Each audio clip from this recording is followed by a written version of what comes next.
Hello guys, it's me, Jiraiya Plays, back for another video, and today we are going to be looking at restoring the Legion of Doom. Basically this is one I was going to do a little while ago and kind of put on the back burner due to the whole COVID situation, and never really got around to it, to kind of film it and explain on how to go about restoring these guys. And obviously we lost Animal not that long ago. I think this is Hawk and that one's Animal, I think. Yeah, that one's Animal because he had the spider motif on his head, and this was Hawk who had the wing motif on his eye. And we've sadly lost both of these guys now, which are regarded as probably one of the best tag teams in WWF, obviously before it was changed to WWE. And a lot of people have been asking me about whether or not I'll be restoring these guys, because they obviously knew I'd got these when I'd mentioned it in past videos. Now unfortunately I can't do the spike fix today, but I'd just like to say that this is one I'm going to be doing in the next few weeks. There's some stuff I need to get to fix the spikes. I think there's a couple of the spikes that are broken off of these. I've just got to go around and have a look. This one is okay. The Hawk one's okay. The Animal one on the other side has actually got a few bits missing. We could go the toy polloi route, which is to get some little bits of Lego, kind of like antennas, trim them down and paint them up and glue them on. But I'm actually going, there's another one there as well. But what I'm actually going to use is something called green stuff or blue stuff. You can get it from your local model makers or Warhammer shops, where I get my Warhammer paints from. And it's basically a mixed together putty that when it goes hard, it's almost like plastic really. You could actually make a whole action figure out of the stuff. I've seen people do sculpts of like anime figures out of it, and they look pretty cool.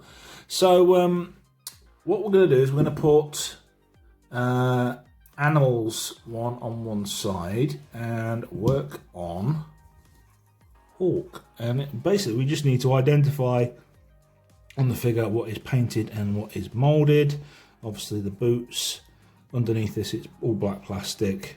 There's a red stripe down the side of his legs, so we're going to need some reddish paint. Mix it just the right quantities, and then the other bit we need is some black paint for all the little bits on his chest piece. He does have a few little bits of flesh paint colour underneath the arms, but they're actually untouched and okay. And his hair, the lack of hair, is in a pretty good condition as well, so we won't even have to touch that up. There's hardly any damage to his moustache or the paint on his eye. Makeup, it's all there, to be honest. So all we really need to do is touch up the red and the black on this figure, and we're good to go. Now, there are some other figures I've been restoring. I've been collecting Motu, or Masters of the Universe figures, so I'd just like to throw this out there so you guys know I'll be doing these as well in the future. This is Zodak, the Cosmic Enforcer.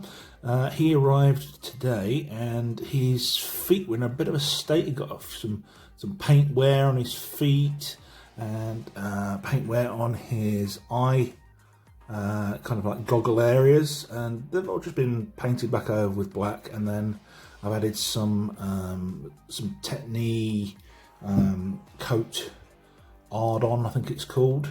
But everything else on him was okay. The only other piece I needed to fix was the clip on the back. I've had to lengthen his shoulder strap slightly to the next clip down, so I could actually get this around his waist, because the little peg that goes through this buckle on the back had actually snapped off. So that's actually now glued into place, so I can no longer remove this chest armour, which is a shame.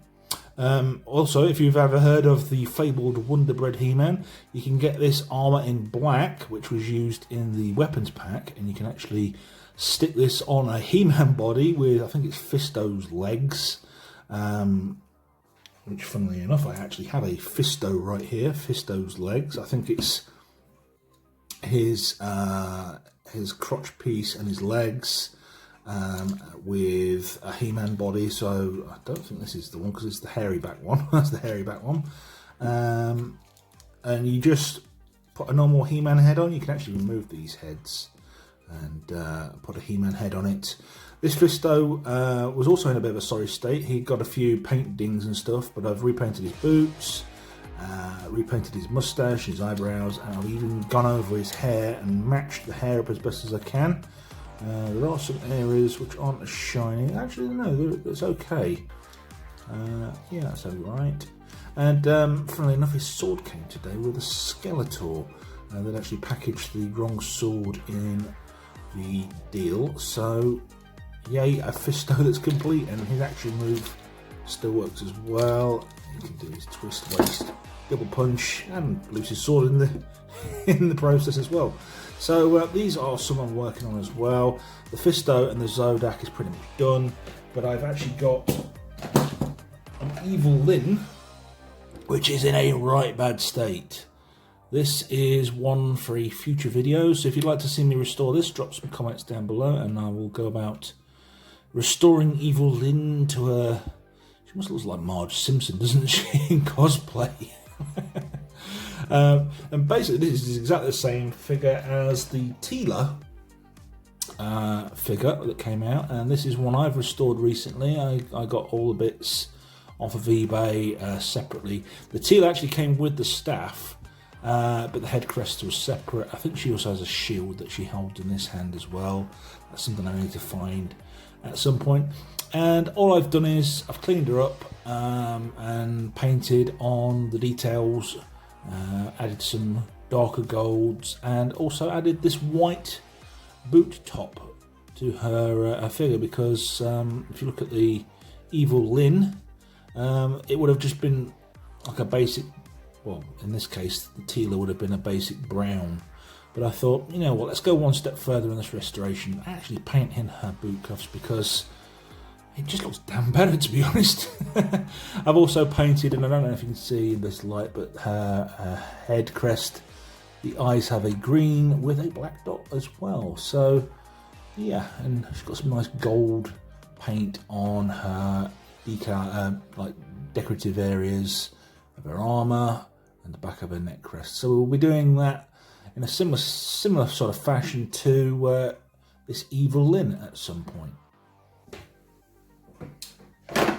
Here's another one I've restored recently, and I've gone a step further with this one, because if you remember Beastman, he didn't have a bottom lip painted in. It was kind of implied that his kind of furry beard area kind of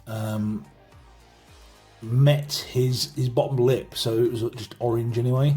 But I've gone a step further. I've painted in his eyebrows better, given better pupils on his eyes. The nose flesh is more closer to the original Filmation animation, and then I've added better definition on the teeth and gave him that bottom lip as well. This guy is okay. His waist joint is seized up, and I don't think it will actually work anymore, but for display he's pretty good, and he stands up okay as well. So anyway, let's stop rambling and actually get on to restoring this guy.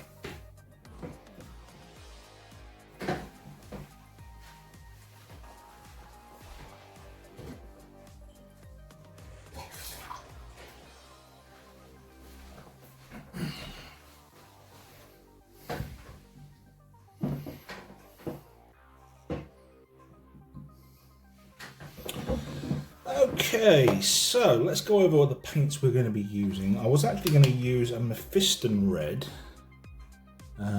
to do the boots, but it turns out there's an even better one, which is as close as you can get, which is evil Sun, or Sun's Scarlet. And this is a Citadel paint from Games Workshop.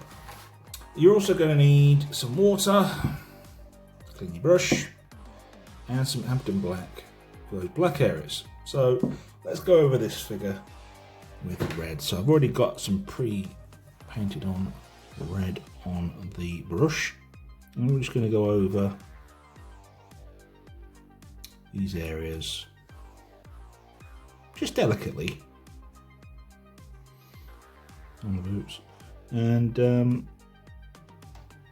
just do one pass for now, and let that dry. We'll see how that looks.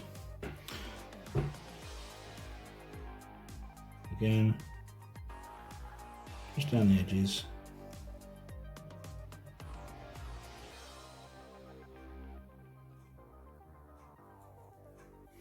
And already those scuffs are starting to disappear nicely. I'm just going to wash the brush up a second in the cup. And what I tend to do is when I'm getting these guys to dry is I kind of just put them upside down like so, so I'm not getting any paint on the table or wherever I'm working on. Tuned for you as well. So I'm just going to get a little bit more red. Some scarlet on brush. And we're just going to go into these areas on the back. And as you can see, it matches in pretty well. I'm just going to go over with some lighter, thin down coats. And once that's done and dry, we'll give it one more coat over. As you can see, I've got a bit of that mephiston showing through there. So let's get some more on the brush. Just a bit more.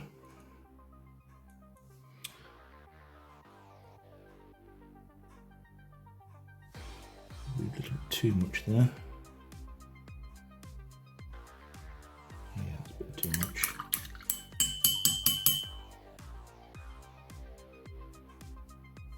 Just water that down, just so it's not too thick. You don't want this to have loads of streaks in.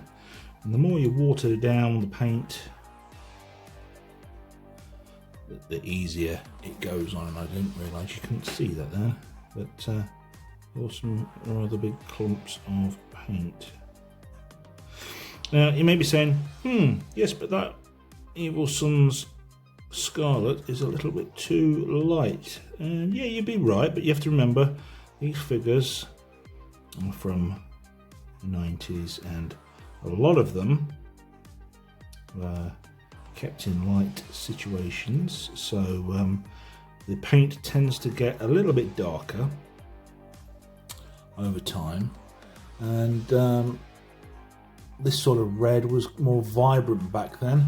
As you can see on the sides here, these stripes are slightly brighter than the ones that you see on the actual boots. So I would say it's a good match. It matches over quite nicely, and I think we'll continue with this one, to be honest.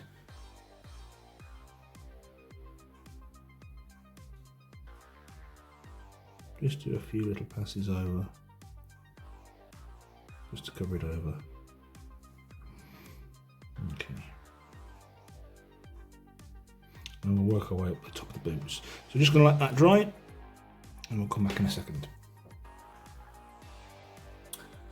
Okay, so I actually took the liberty of finishing off the boots in the middle of that break, basically to show you what the boot would look like after. Maybe you can't see it with the tablecloth in the way. Let's just flip this lid over. I can show you because it kind of just merges all together. But you can see how I've gone over those boots quite nicely and got some nice coverage on there. The next step is to do the stripe on the side there, and this is one of those figures that when you squeeze it down, the waist pushes down to around here, and it does cause some paint rubbing on the sides, so we won't actually do the feature just yet, but we will go ahead and sort out this stripe on the side. So exactly the same paint, the Evil Sun's Scarlet. And wash off our brush and get a tiny bit of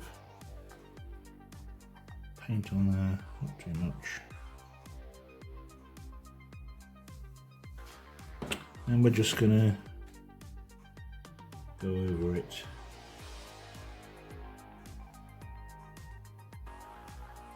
Okay, and as close as we can.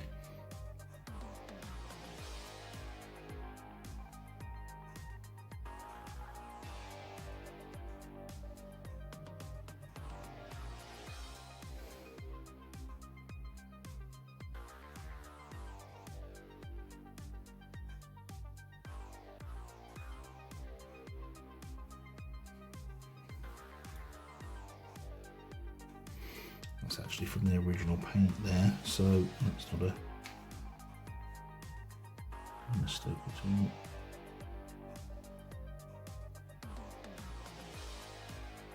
We could actually clean that up with some black paint later on if we wanted to. Let's do the other side. So this is where it's going to get tricky because we don't want to get paint transfer on our hands from doing that side. I'm going to try and hold this still and not get the shakes. Just go over that as close as we can, and as tight as we can. I stress it is very hard to do this and not get shaky hands.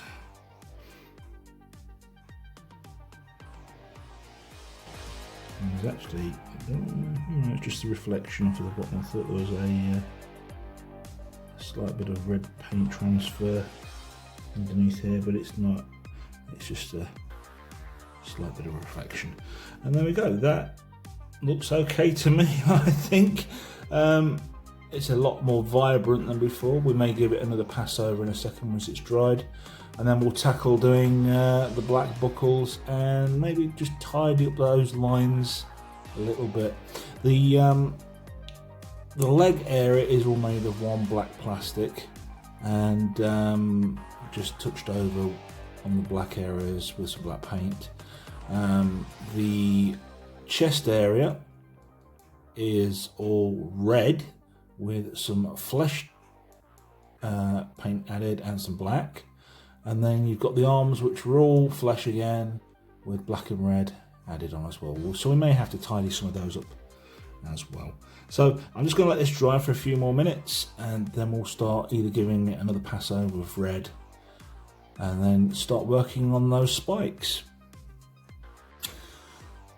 Okay, so what I did was I took a brush and added some cleaner black lines around the legs and tidied up the stripes on the sides of the legs, as you can see. And the reason I've got this upside down is so we can actually show you where these spikes on the armour need repainting in, and you're probably going to need a thinner brush. This one I've got here might just be okay. I'm just going to take a little bit of Abden Black. And you can see where the paint's rubbed off. You can see underneath you've got the flesh tone of the arms.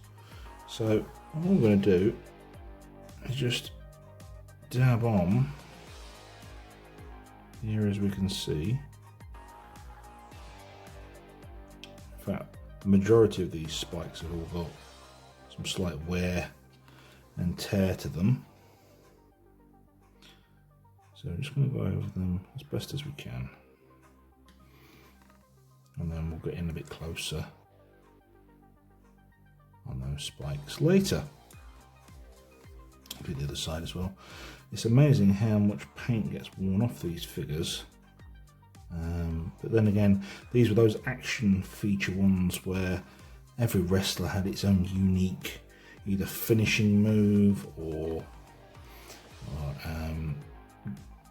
basic designed feature to reenact a scene from the show. Not every wrestler had, like say The Rock would have his finishing move don't even think they did a rock figure in these classics. I know they've done the retro line over the last few years, because I've got like a Seth Rollins and a Goldberg figure, which I might do a review of at some point. So what we're doing now is just going over the figure, areas we can see that need touching up on the black areas. Just checking it from various angles to see if there's any bits we've missed, and maybe a couple. Sometimes you can't quite tell because the light reflects off of the spike so well. You may actually miss it a few times, so you might need to go over them a couple of times just to make sure. But there we go, they're already looking better. I may just tidy up a few of them, like this one here. I'm going to do this by looking through the camera and judging where I've got to put my brush. Just tidy up that bit there. There's a little bit more I think needs going on there. It's very difficult to paint a figure. And look through the viewfinder of a camera as well. But doing stuff like that makes you a better painter, from what I've heard from various other toy restorers. So there we go. The only other areas we need to do on this figure, we won't do it just yet because we'll wait for those back bits to dry. The front bits, there's a couple we can actually touch up from here just by rotating the figure on this base.